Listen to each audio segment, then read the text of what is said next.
Welcome back, Taker Nation. What's up, Taker Nation? This is episode 2 of the June Taker Experience. So obviously, this episode 2 for the month of June is slightly late. It's the 22nd of July as I'm recording this voice audio thing. And that's mainly because June was pretty bad for me in terms of guitar motivation. But I still want to get a video out there and show and talk about what I've done in that month. So after well and truly burning myself out after the first month, I did not want to hear or practice the 2 songs that I was learning like throughout ever again. So instead, I started like looking more into the creative side of guitar, and arguably, or personally, I think one of the more important aspects and skills of guitar, which is improvisation. So I started learning improvisation in June, and it's now near the end of July.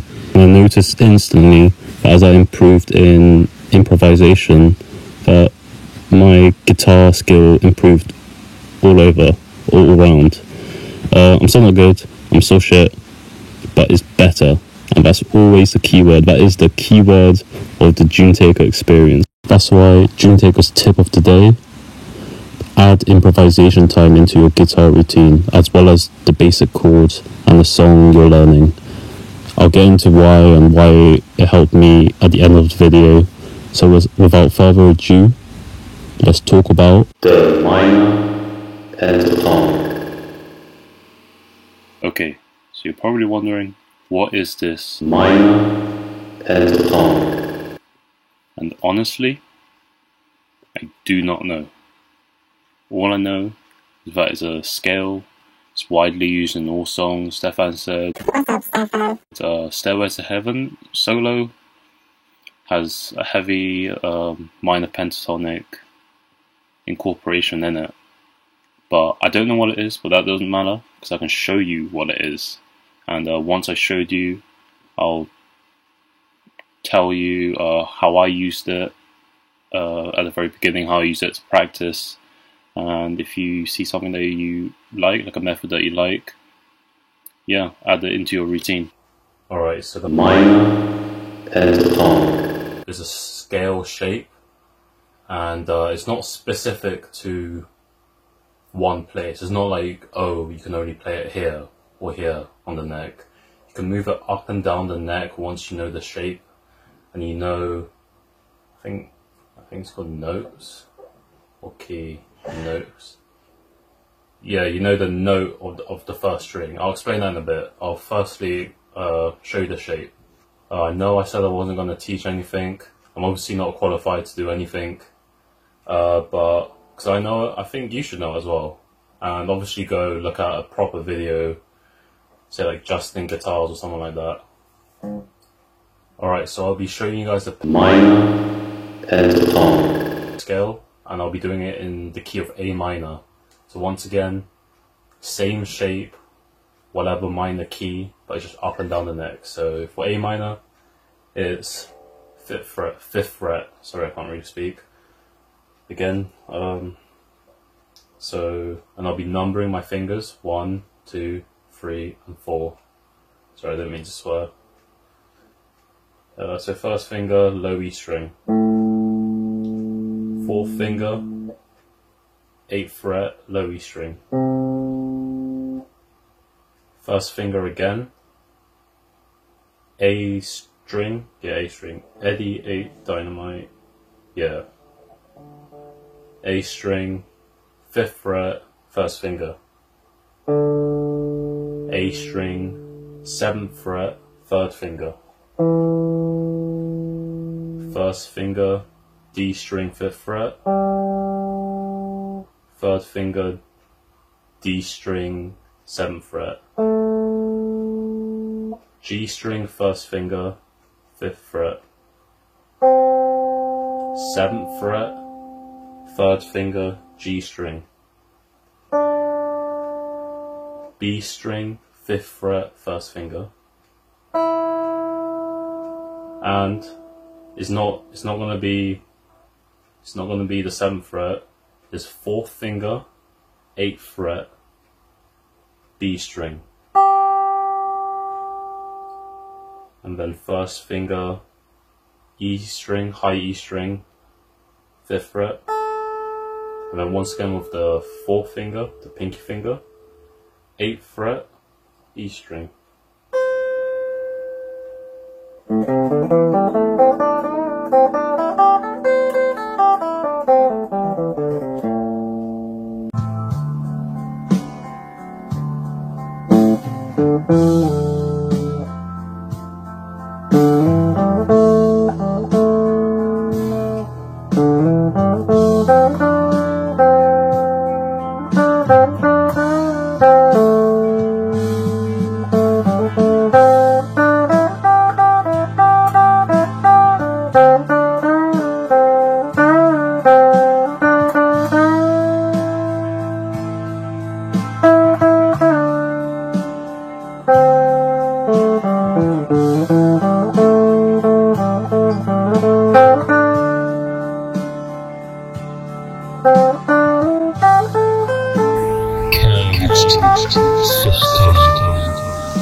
So what you just heard up until the point where Cage System came up on the screen was me trying to improvise the minor pentatonic scale shape that I showed you guys and we went through. I'm going to talk about the Cage System in a bit, but as you can clearly hear, there are mistakes, there are bits that don't sound good or a bit off, and that's the whole point of improvisation. You kind of jam out, you find what works, find what doesn't. And at the beginning of my 2nd month, when I first learned the pentatonic scale, it was a struggle just to kind of hit 2 notes together, like back to back, because my fingers just weren't used to it. Anyway, after a while, you'll start trial and error, that's what it is. After a while, you kind of see which notes work well after a certain note, and etc. Obviously, I'm not perfect, evidently I'm not perfect, but it was way better than when I first started. The first day I picked it up, and that's the whole point. You'll just get better the more you do it.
Alright, so this is the thing I mentioned earlier, and I said you can keep the shape and then just move it up and down the board if you know the notes on the low E string. So here, on the very early on in my 2nd month, I did this page thing, and it basically helped me remember it.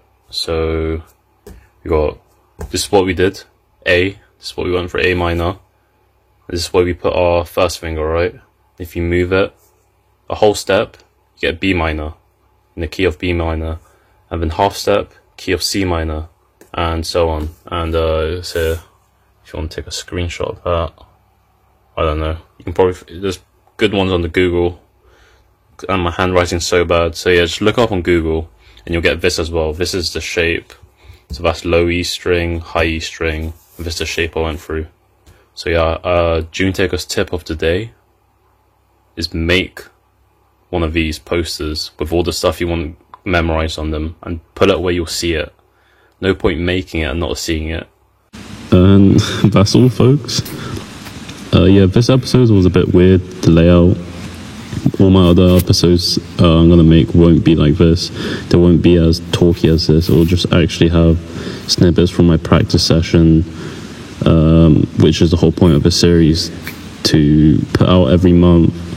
And hopefully I'll see some improvement, and if you're starting as well, you'll see your improvements as well. The main reason why this episode was so weird is because in the second month I didn't record anything. I only sent snippets of me practicing improvisation, the minor scale, to Stefan, who's my mate but also my guitar teacher. So I still got 2 more things I want to talk about before I wrap up this episode.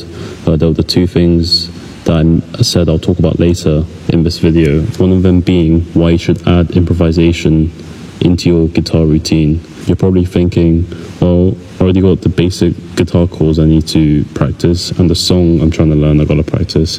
Why should I learn another skill, another hassle, when I haven't already mastered these 2? Well, unless you're thinking of mastering and completely mastering the song and the chord changes and everything in the next 2 weeks, unless you can do that, it is, I believe, for me at least, it was beneficial because it added confidence. After like practicing this, like my finger movement was faster, so I was getting confident. So when I went back to practice the songs at the start of July, I just noticed instantly that the speed was there, and then like the transitions were smoother, and the solo part was a lot cleaner. And if you too was also a donkey just like me and burned yourself out, you got really excited about picking up the guitar and burned yourself out just like me, it's a good way to reamp your motivation. Adding something new, adding change, and especially improvisation, because practicing it is a lot less stressful. I would even say stress-free, because when you're practicing a song, if you get it wrong over and over again, you have to replay it, restart from the beginning. You just get angry. You just get so angry. But with this, you can just put on a chill blues backing track. There's so many on YouTube, different BPM, different speeds. So one day you're feeling good. You're like, yeah, I'm feeling good. You can put on a more, faster BPM to push yourself. Other days when you just can't be bothered, but you still want to practice guitar, put on a really slow one and just kind of, really feel it as you play. I'm still trying to get better at improvisation. Like, I'm trying to not sound stale, and I'm trying not to sound like I'm playing the scale. So hopefully next month or the month after, you will see some improvement in that, and hopefully I'll see some improvement from you as well. And the last thing I want to talk about, or more mention, is the cage system. So the pentatonic scale shape I just showed you in this video is actually a shape of a G. I'm not even going to pretend like I know what I'm talking about. All I know is in the shape of something G. And caged actually stands for C-A-G-E-D. It's not the word cage. They're all separate things.